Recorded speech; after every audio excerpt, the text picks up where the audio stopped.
evening. Welcome again to the Stars of Jazz, presented tonight by Budweiser, the king of beers. I think we're extremely fortunate in having as our special guest a lady author who, when she's not turning out sensational, best-selling autobiographies, kind of dabbles in jazz vocalizing. She's the great Lady Day, Billie Holiday, currently on the stand at Jazz City. She's written a book called Lady Sings the Blues, about which we'll talk quite a bit later on. Billie herself will intersperse our dialogue with three of the songs for which she's best known. You know, the legend that is Billie Holiday had its beginnings right here on the white front stoops of Baltimore, Maryland, for this is where Billie first sang. She sang here at the age of 6 to the accompaniment of her own scrub brush. She sometimes got as much as $2 for washing down 14 kitchen floors and just as many sets of steps. Even at 6, the song she sang was the blues, and with good reason. Billie's early life was nothing if not conducive to bitterness. In her own words, her mom and pop were just a couple of kids when they got married.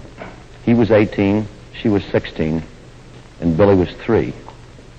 Billie's first exposure to jazz and a variety of other things, well, it came about when she ran errands for an all-girl hotel. She passed up payment for her chores as long as they let her listen to the parlor record player. She remembered the message of Louis' music upon her arrival in New York's Harlem.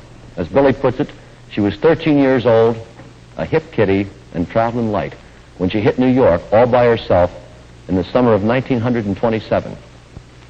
She was 15 years old when she walked into Pod and Jerry's on 133rd Street in Harlem and sang professionally for the very first time.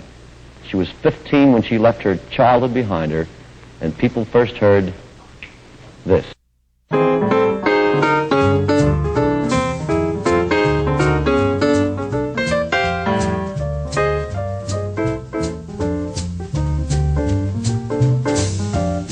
Please don't talk about me when I'm gone. Though our friendship ceases from now on. And if you can't say anything real nice, just don't talk at all. That's my advice. We're parting, you go your way and I'll go mine. It's best that we do. Here's a kiss, I hope that this brings lots of luck to you. It makes no difference how I carry on. Please don't talk about me when I'm gone. Please don't talk about me when I'm gone. Though our friendship ceases from now on. And if you can't say anything real nice, just don't talk at all. That's my advice. We're parting, you go your way and I'll go mine. It's best that we do. Here's a little kiss and I hope that this brings lots of luck to you. It makes no difference how I carry on. Please don't talk about me. Don't you talk about me. Please don't talk about me when I'm gone.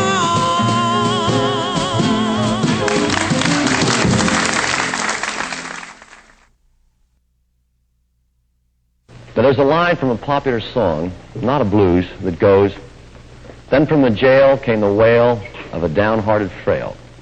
The song goes on to say that the frail's jail wail had a lot to do with the birth of a thing called the blues.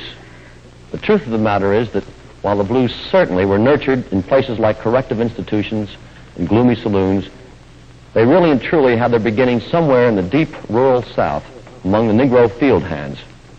Long before the first jazz, jail, or joint, roughly improvised songs were used to express troubles or joys or a generally bitter attitude towards the facts of life among the post-Civil War Negro population.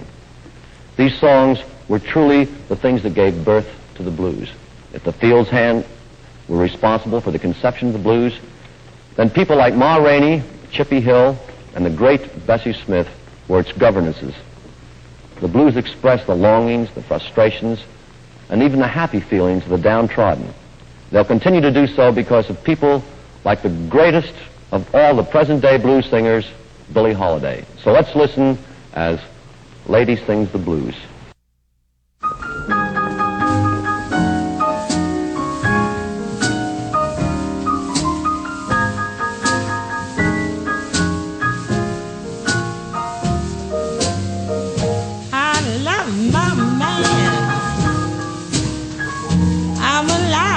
I say I don't. I love my man. I'm alive, I say I don't. But I'll quit my man. I'm alive, I say I won't. Some men like me 'cause I'm happy. Some 'cause I'm snappy. Some call me honey. Others think I've got money. Some tell me, Billie, baby, you built for speed. Now, if you put that all together, makes me everything a good man needs.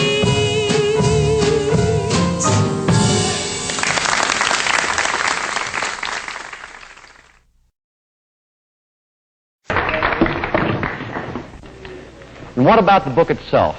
What about Lady Sings the Blues by Miss Billie Holiday? Is it enough to say that this is a volume that tells of a life that touched on all the vices and all the good things simultaneously?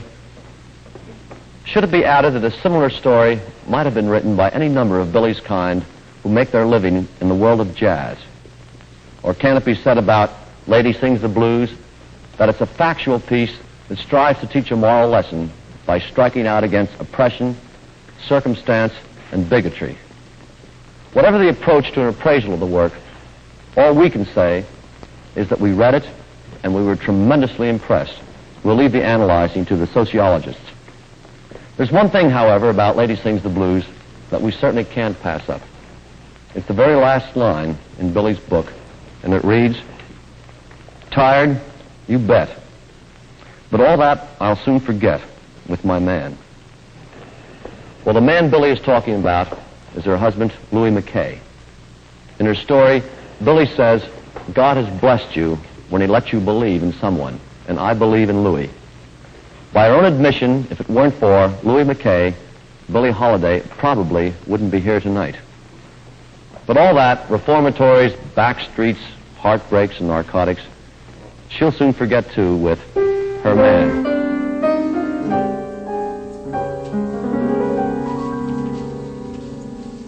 It costs me a lot, but there's one thing that I've got. It's my man.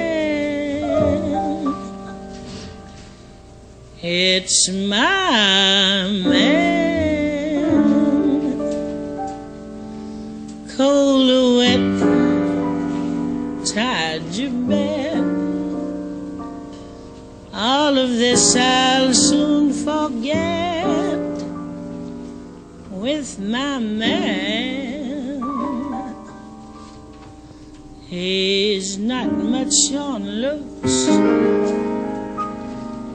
He's no hero out of books, but I love him.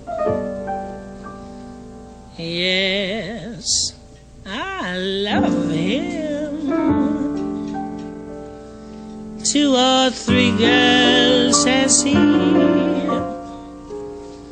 that he likes as well as me, but I love him. I don't know why I should. He isn't true. He beats me too.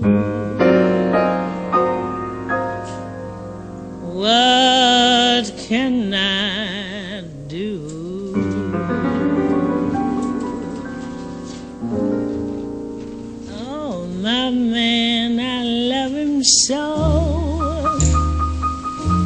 He'll never know all my life is just despair. But I don't care when he takes me in his arms. The world is bright, all right.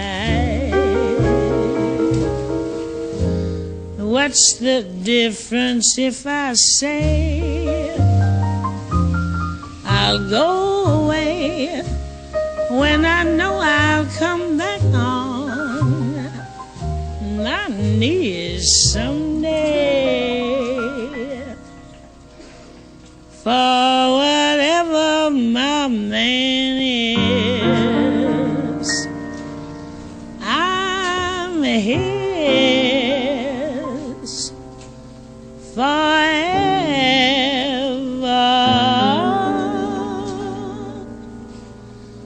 More